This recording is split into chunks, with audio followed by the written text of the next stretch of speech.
Muraho neza, tubahaye ikaze ku Ibuye Rizima TV. Imana ibaduhera umugisha mu izina rya Yesu, aho muri mu bihugu bigiye bitandukanye, abari ku mugabane wa Afurika, ku mugabane w'Uburayi, ku mugabane wa Amerika, n'abandi bantu bagiye batandukanye bari mu bice by'isi bigiye bitandukanye. Mwese tubahaye ikaze, tunejejwe n'Imana mu mitima yacu ko twongeye kugaruka tukabonana, tukaba turi kuganira ku ijambo ry'Imana. Imana ihabwe icyubahiro ku bw'iyi minsi cyangwa se ku bw'uyu mwanya Imana iduhaye. Tumaze iminsi tutari kubonana, mwihangane, mwaratubuze. Nagize ikibazo gikomeye, umuntu wamfashaga kuri kamera yagize ikibazo abatari kuboneka, kandi nyine birumvikana niwe wamfashaga, ibikoresho n'ibye byose, rero bituma mara igihe kinini ntari kuboneka. Ariko nyine si ukuvuga ko ibyo kubabwira byadushiranye, ntabwo byashize, turacyasenga, turi mu mavuta y'Imana, turi kuvugana n'Imana, ariko nyine ibintu bigendanye n'ubushobozi biba byanze. Ubu rero n'ubu ngubu iki kiganiro ngiye kugikora, mpisemo kwifashisha telefone. Nimubona amashusho atameze neza cyangwa n'amajwi atabageraho neza, mwihangane. Naje gutekereza mbona ni agasuzuguro k'abadayimoni, kandi ntabwo Satani agombye gukomeza kudusuzugura, ahubwo natwe tugombye gufata ingamba nshya zo kurwana na Satani. Burya guhangana na Satani bisaba gufata ingamba zitandukanye. Rero ndagarutse, Imana nibaha umugisha. Uko biri kose nizeye ko ijambo ry'Imana ribageraho. Imana ibaduhera umugisha, turabakunda, kandi namwe tuzirikana ko mudukunda cyane, ko nta cyatuma mutwanga cyangwa twebwe ngo tubange, kubera yuko twese turi kujya mu ijuru, twese turi abantu, tuva amaraso, twese dufite umutima wa kimuntu. Rero turakundana mu izina rya Yesu. Reka tuganire ijambo ry'Imana, ariko mbere yuko tuganira ijambo ry'Imana, reka tubanze dusenge. Mana Data, mu izina rya Yesu turagushimiye uburinzi bwawe bukomeye, tugushimiye ko utadusize cyangwa ngo dutererane ubwo ibihe bikomeye bigenda biduca imbere, ariko ukaduhagararaho. Uhimbazwe ko turamuka abarozi batabishaka, abagome batabyifuza, ariko ukuboko kwawe kukatubera gikurikirana. Izina ryawe nirihabwe icyubahiro. Mana, tugiye kuganira ku ijambo ryawe rikomeye. Turakwinginze cyane ngo uriherekereshe umwuka wawe kugira ngo rigire umumaro ukwiriye mu mitima y'abaryumva n'abazaryumva. Urakoze kuri Imana igiye kudushyigikira, kandi nanjye umfashe, uko sinamenya ibyo Uwiteka imitima igiye kuntega amatwi cyangwa abantu baneze amatwi bakeneye, ariko umwuka wera ashoboze kuvuga ibyo ushaka ko mvuga. Ubuntu n'amahoro nibibane nanjye mu izina rya Yesu, amen. Reka tuganire ijambo ry'Imana tudatinze. Ndagira ngo uyu munsi tuganire ku ijambo ry'Imana ryanditswe mu rwandiko rwa kabiri Petero yanditse, ibice byaho 3 n'umurongo w'9. Ndagira ngo tuganire ku ijambo ry'Imana rwose, ijambo ry'Imana rigendanye no kwitegura, kwitegura kuzataha, kwitegura kubana n'Imana, kwihanganira muri iyi si. Ndagira ngo dusuzumire hamwe aho imyiteguro yo kuzabana n'Imana igeze. Reka dusome ijambo ry'Imana, urwa kabiri rwa Petero, ibice 3 umurongo w'9.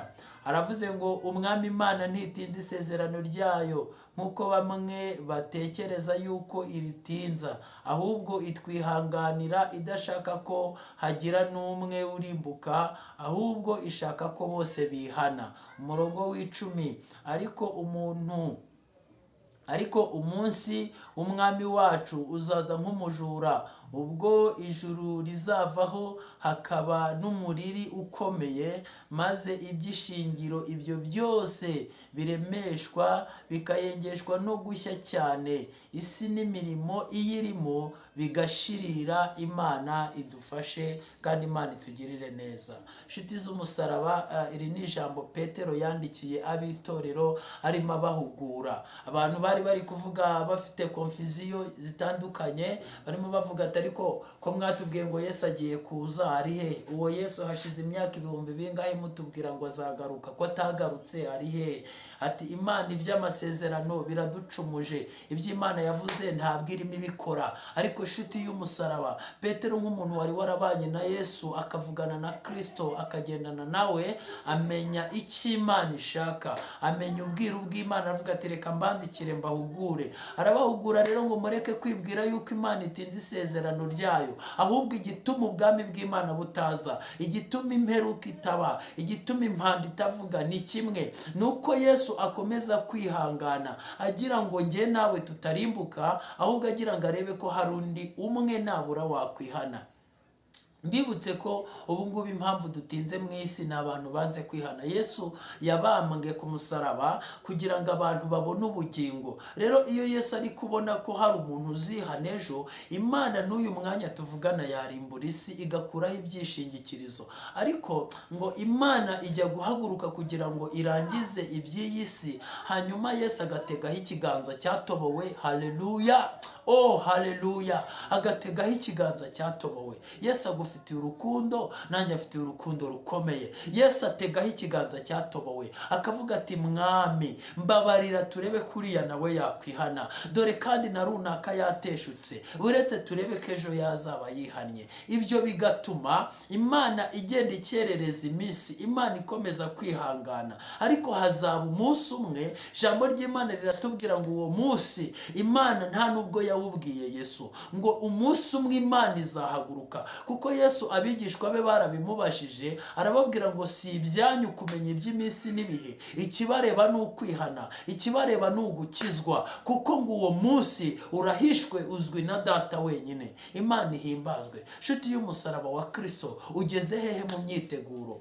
Ndabwira umuntu wakijijwe kandi n'utarakizwa nawe ahangaha yabigiramo uruhare. Ndagira ngo nkubwire ngo hari Imana yakuzanye mu isi, ariko hari n'izahagukura. Kubera ko iyi si turimo, iyi si tubamo, iyi si dutungiramo, iyi si twishimiramo cyangwa tukayibabariramo, ntabwo tuzayihoramo. Imana ishimwe. Muririmbyi yuzuye umwuka yaravuze ngo mu isi ndi umushyitsi, ntabwo nzayihoramo, ahubwo ndi mu rugendo rugana mu ijuru. Ese wowe urugendo rwawe urugeze hehe? Ese wowe urugendo rwawe urugejeje hehe? Ntumaze kurambirwa? Ntumaze gutekereza nk'aba bantu urimo uvuga ngo mbese iby'Imana yavuze biri hehe? Iby'Imana yavuze birahari. Imana iriseriye cyane kuruta uko ubitekereza. Nimba Imana yaravuze ngo nzabaha ijuru, nimba Imana yaravuze ngo imperuka izaba, ibyo bintu byose bizaba, kuko inyuguti y'ijambo ry'Imana ntishobora gutakara. Imana itugirire neza. Ahubwo komeza imyiteguro.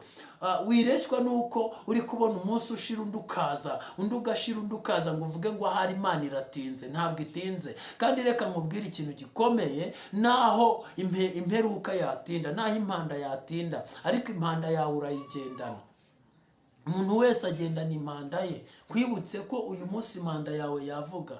Niba ushaka kumpakanya, bene wanyu bari he? Ubu nta bantu muziranye bapfuye. Abakozi b'Imana muri iki gihe baribasiwe cyane, bari kugenda bapfa buri munsi.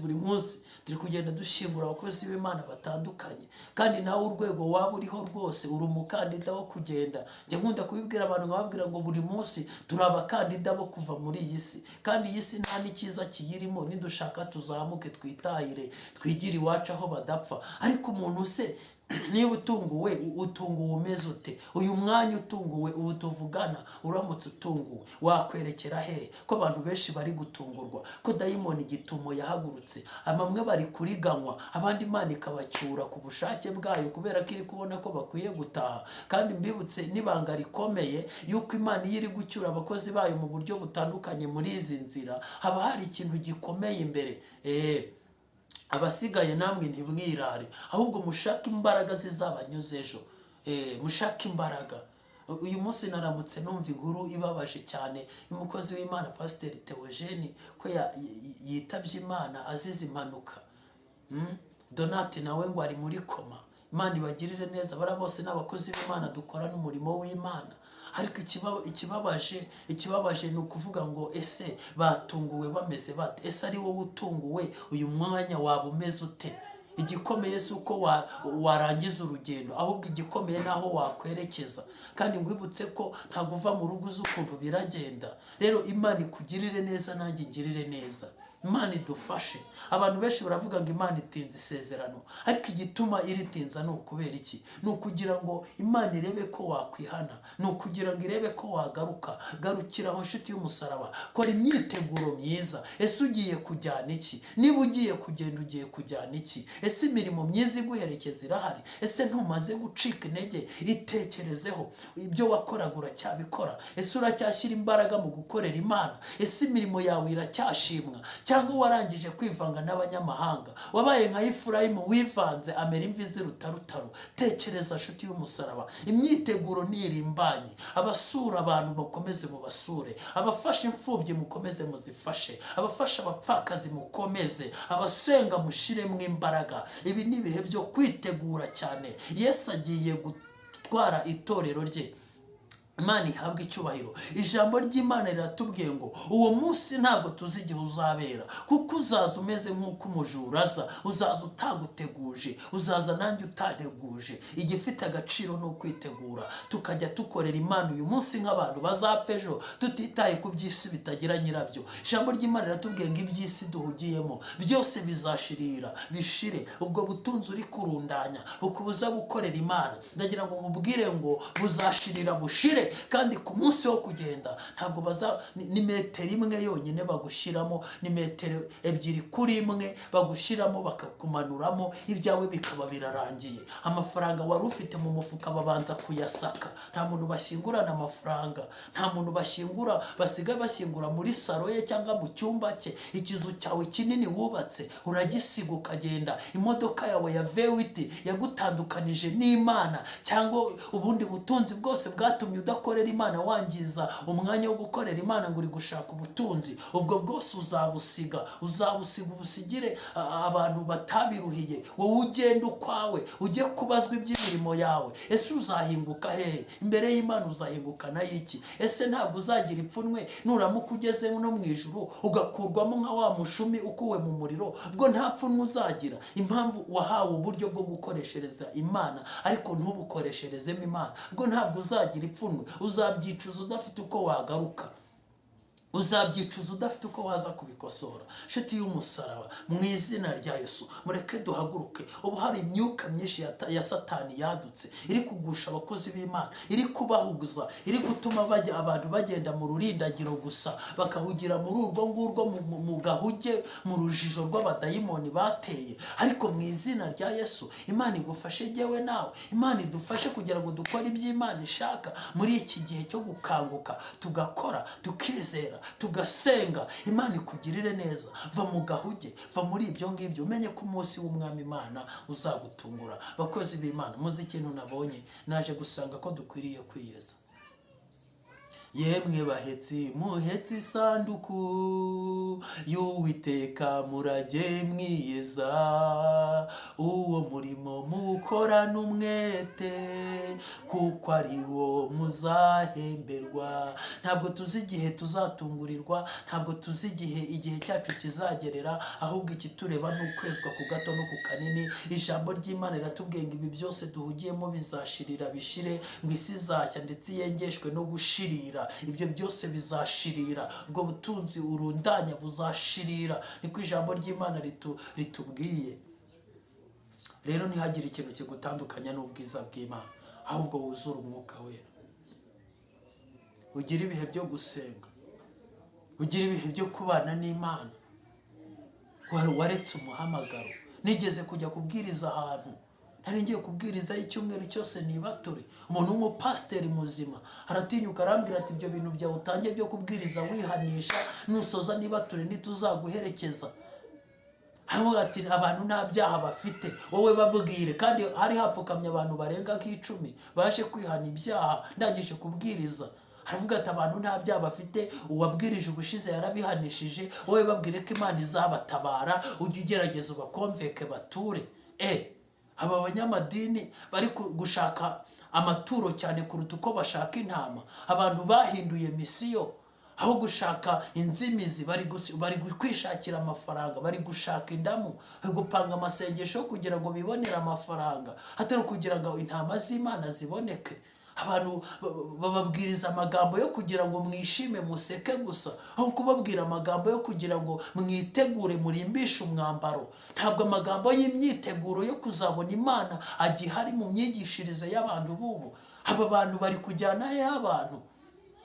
mufite amahame n'amabwiriza mugenderaho aho kugendera ku ijambo ry'Imana. Musigaye mukomeza imihango y'idini. Ariko nshuti y'umusaraba, aho uri hose witegura umenye ko ari vuba cyane tukajya mu ijuru. Kandi ijuru tuvuga ni ijuru rimwe. Abakomeye n'aboroheje bazahurirayo, abakene n'abakire bazahurirayo, abihaniye abihanganye bose, abera bose tuzicara imbere y'intebe y'Imana. Haleluya! Tuzabana n'Imana. Kandi ni vuba ngaha. Ejo bundi turatashe, abantu barimo kwambara mu rwambariro rw'abera. Imyambaro irabyigana irindiriye abera bo kuyambara. Bikora bikunze cyane kuko ariko kwambara, kiranuka muri byose maze wambara imirimo, tazakorwa n'ikimwaro nkaho utigeze kumenya ko hari urwambariro rw'abera. Abantu bari kwambara rwambariro rw'abera.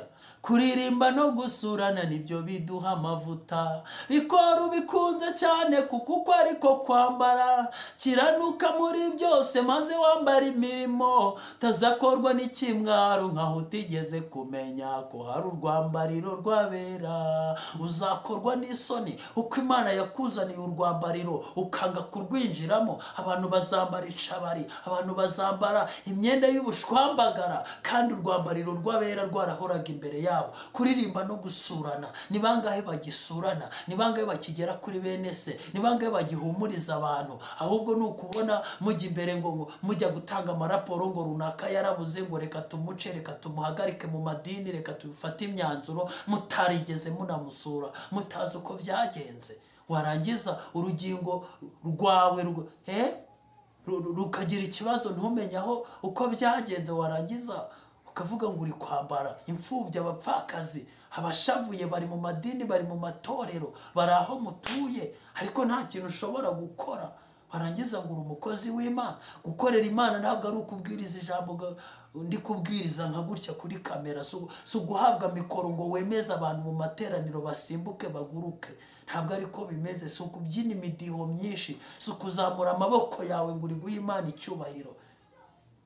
Dawidi yaravuze ngo nibutse imirimo y'amaboko yawe Mana, nibutse iminsi ya kera nkuramburiye amaboko, nibutse imirimo yawe wagiye unkorera mbuze icyo nkora. Ngo arambura amaboko, ariko wowe urayarambura ukamanika ayo maboko yawe. Nyamara Dawidi kurambura amaboko yavugaga si ibyo ngibyo. Yarambuye amaboko ahita ashaka ibikoresho, aravuga ngo Mana ngiye kukubakira inzu. Ahita yegeranya ibikoresho, ashaka amabuye, ashaka ibiti, ashaka imbaho, ashaka abafundi n'abayede. Arababwira ati ngenda ashaka kubaka inzu y'Imana. Nubwo Imana yamuhakaniye ikamubwira ngo birundanye ubisigaho, umuhungu wawe azayubaka. Ariko Dawidi yarambuye amaboko, yarakora. Ntabwo kuramburira Imana amaboko ari ukurambura amaboko arimo ubusa. Icyo si cyo cyubahiro Imana ibona. Ariko mwinjire mu rwambariro rw'abera, mukora imyiteguro ikomeye. Ejo bundi tugiye gutaha. Abera bari kugenda bataha mu izina rya Yesu. Abera bose bari gutaha babone gakondo. Abera bose bari gutaha babone Imana. Abera bose bari gutaha binjire mu bwami,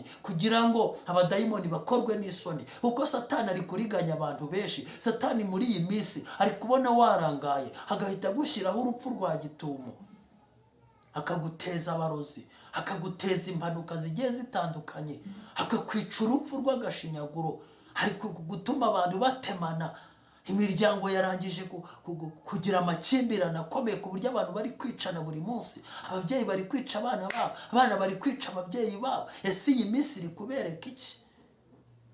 Iyi minsi iri kubereka iki mwabera mwe bari mu isi mukwiriye gusenga? Muve muri ako gahuge, muze dukizwe neza. Wihane icyaha cyawe n'igisa nacyo, kugira ngo Imana ibane nawe, kandi ugire umwete wo gusenga no kubana n'abantu bose amahoro. Uko utejejwe ntazabona umwami Imana. 22 mu ndirimbo z'agakiza yaririmbye igitero cya nyuma. Aravuga ngo igihe cy'isarura kigeze cyangwa se gishize, abakozi bose bazataha, ngo kandi umwami wabo azabakira ababwire ngo bakoze neza. Ubu nawe uri mubo Imana izabwira ngo wakoze neza, cyangwa izakubwira ngo mva imbere wa nkozi y'ibibi we, ntabwo nigeze kukumenya.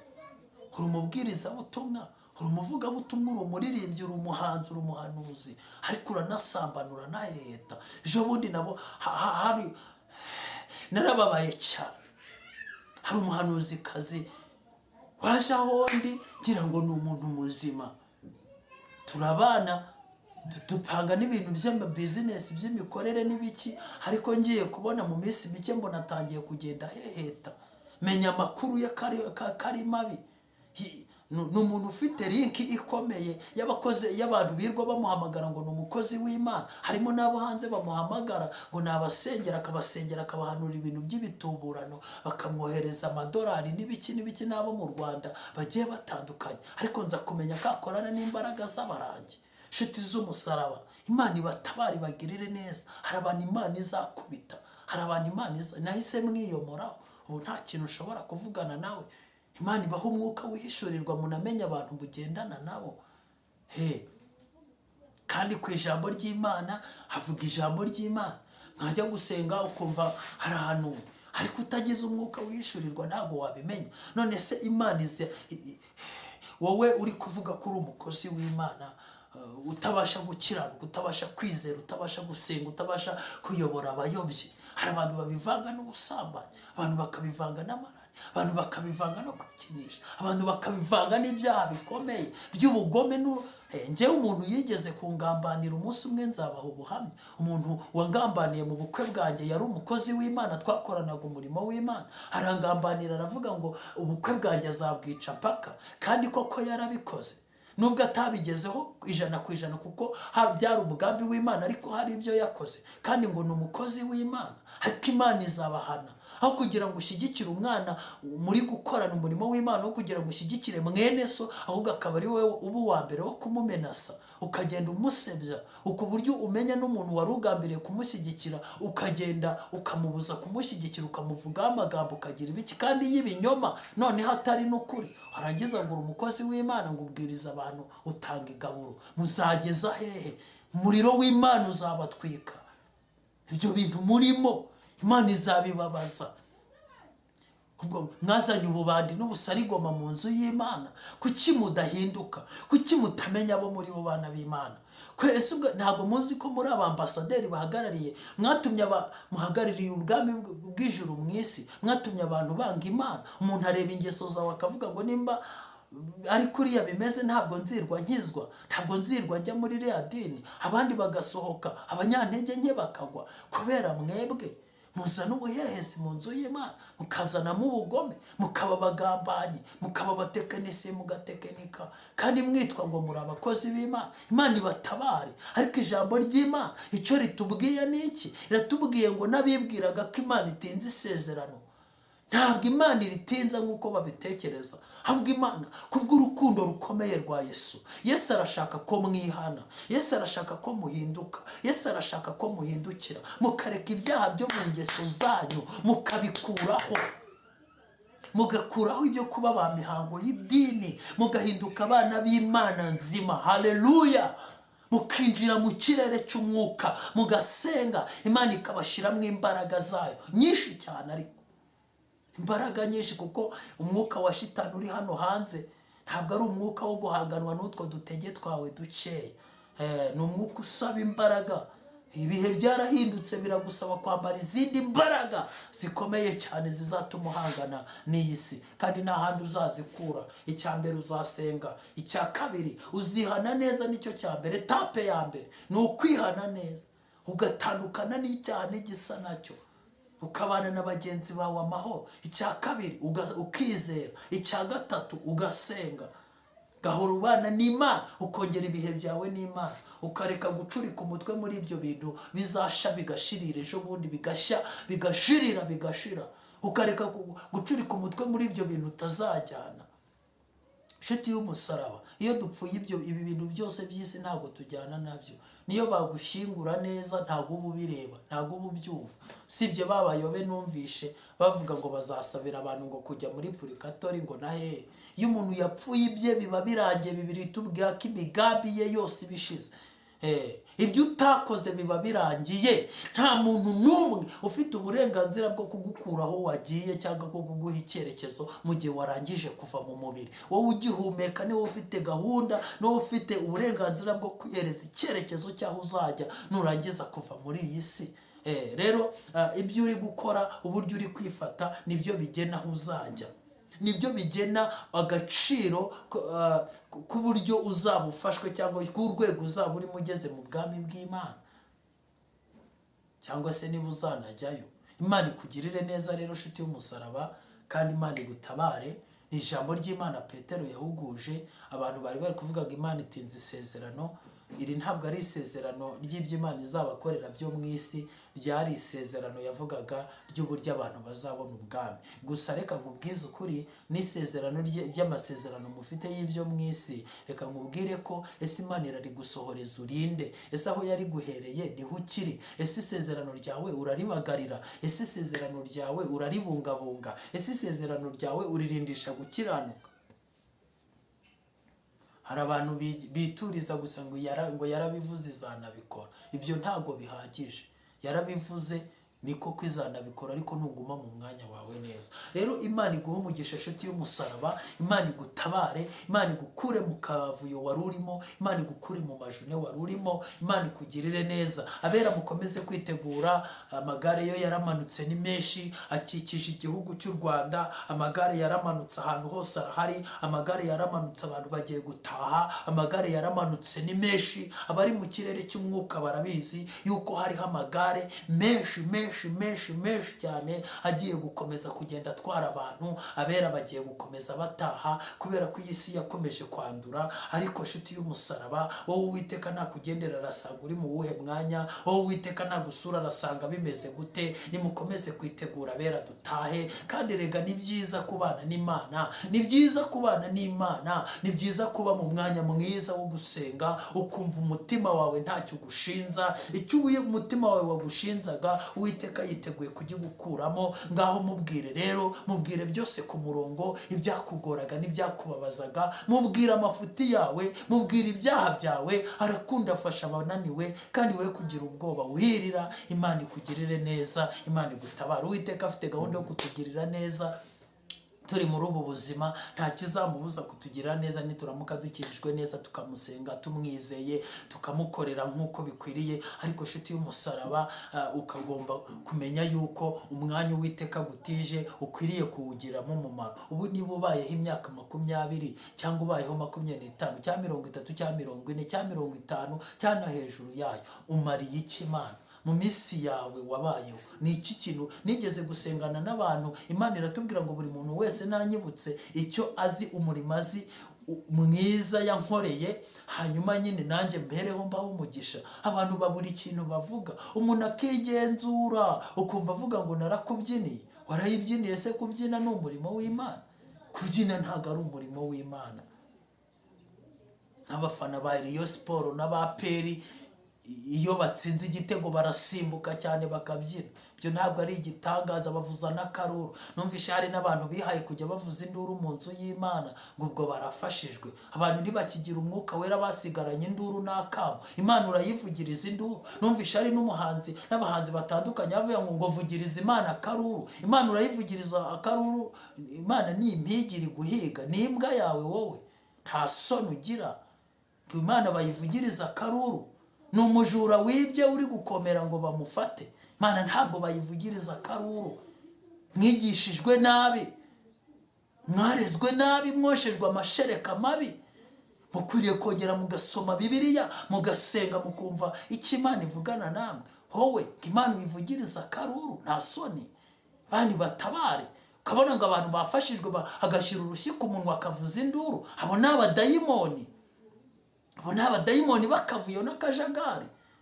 Ubundi uwo mwanya wakabaye ari umwanya wo kuzura umwuka wera. Ariko uko nta mwuka wera mugira, bya byishimo byanyu bibatera kuvuza induru. Imana ibababarire, Imana ibatabare, Imana ibafashe. Iyi misengere yo muri iki gihe ikwiriye guhinduka, tukagera mu misengere idahenebereza abantu, ahubwo imisengere yinjiza abantu mu mwuka w'Imana, ibinjiza mu mbaraga z'Imana, mu bihe byiza byo gusenga, ibihe byiza bikongera bikagaruka. Imana ibaha umugisha kandi Imana ibarinde. Reka dusoreze ahangaha. Ariko nshuti y'umusaraba, narinje kukubwira ngo ugire imyiteguro myiza. Imyiteguro myiza, mugeni wa Yesu. Mugeni wa Yesu itegure, ari hafi yo kuza kutujyana mu byicaro byiza byo mu ijuru. yateguriye abamwizera bose. Mugeni wa Yesu witegure, ari hafi yo kuza kutujyana mu byicaro byiza byo mu ijuru, yateguriye abamwizera bose. Uri umukandida, nanjye ndi umukandida. Imyiteguro myiza, abageni ba Yesu. Abageni ba Yesu bo bafite ijwi ribabwira ngo nimwitegure, kuko bazi ibihe turimo ibyo ari byo, kandi ntibagikunze iyi si, ahubwo barangije gukumbura ijuru kera. Bari mu myiteguro ihambaye, imyiteguro myiza. Imana ibaha amaboko, Imana ibatiza amaboko, Imana ibatiza imbaraga, Imana ibaha uburyo, Imana ibaha uburyo. Ngiye gusenga dusoze uyu mwanya, kugira ngo abantu bakomeze imyiteguro ya Kristo, abantu bakomeze imyiteguro yo kuzabona Kristo no kuzabana nawe, abantu gukomeza kugira imirimo myiza yo gusahura iyi si, baharanira ko ubwami bw'Imana bwunguka. Hari abantu baba mu isi bungura isi gusa, aho kugira ngo bungure ijuru. Reka nsoreze kuri aka kantu kamwe. Minsi ishize Umwuka Wera yarambwiye ngo nimbaza abantu ngo ni ukubera iki bari gusenya amacumbi bagasana itongo. Mbwira Imana ngo ibyo bisobanuye iki? Imana irambwira ngo abantu benshi bari kwangiza iby'imirimo yo gukiranuka, ngo bakaza kubaka ubwami bwo mu isi butazahoraho. Uko urebye umwanya abantu bata mu by'isi, ukareba n'umwanya abantu bahereza iby'ijuru, usanga ko abantu benshi bagenda biremera ibyo gukiranirwa. Umuntu akemera agakiranirwa kugira ngo aronke iby'isi, ariko ntabwo ariko bikwiriye kugenda. Nshuti z'umusaraba, bene data, ntabwo ariko bikwiriye kumera. Dukwiriye kumara umwanya munini twubaka ubwami bw'Imana, kuko niho tuzajya. Aha muri iri tongo muri kubaka, ahangaha uri kubaka muri iri tongo, ahangaha n'ejo bundi bigasenyuka cyangwa ukabisiga. Abantu benshi bari bafite inzu muri iki gihugu, muri uyu mujyi wa Kigali, ubu babaye abapangayi, bagiye gukodesha, baguhereza 90,000 bitakwishyurira n'imodoka. Ubuse ntabwo mubazi? Mutambagire hirya no hino mu mujyi wa Kigali. Si bari barafashe umwanya se? Hari igihe waba warasibye gusenga uri kubaka biriya bintu, ariko kugira ngo isi kwereke yuko nta mikino ifite kandi unakebuke, reba ukuntu byagenze. Ko babishenye hari icyo wavuze. Ubu ngubu nturi gukodesha waritwaga ko ufite inzu. Hari n'abari bafitemo imiryango. Hari umuntu nzi basenye imiryango irenga 16. Ubu sari he kariyo yari imutunze. Kandi muri icyo gihe, nshuti z'umusaraba, biragoranye kubikumvisha, kubera ko ubwami bw'isi bugutsikamiye n'ubyumva, ntibutuma ubyumva, ariko nyine biragoye. Ariko icyo ukuri cyari gikwiriye ni uko wari ukwiriye gufata umwanya wawe wubaka ubwami bw'Imana cyane kuruta uko wubaka ubw'isi, kuko ubw'isi buzasenyuka uzabisiga, ariko ubw'ijuru uzabana nabwo. Haleluya! Mureke gusenya aho muzajya ngo muze gusana aho muzava. Mureke gusenya icumbi mugiye kwimukiramo ngo muze gusana itongo. Mushishikazwe ubi icyo ufite. Nsoza, icyo ufite nicyo wakoreshereza Imana. Umutungo wawe, wa mugabo we mu miliyoneri, wa mudamu we mu miliyoneri, w'umutunzi n'umutunzikazi, ibyo mufite byitwa ibyanyu, ni ibyo mwakoreshereje Imana. Ibindi byose ni iby'iyi si, ni iby'ingese n'inyenze bizabirira muri iyi si. Ibyo ntabwo ari ibyanyu. Ibyanyu ni ibyo mwarangije kubitsaho ingese n'inyenzi zitagera.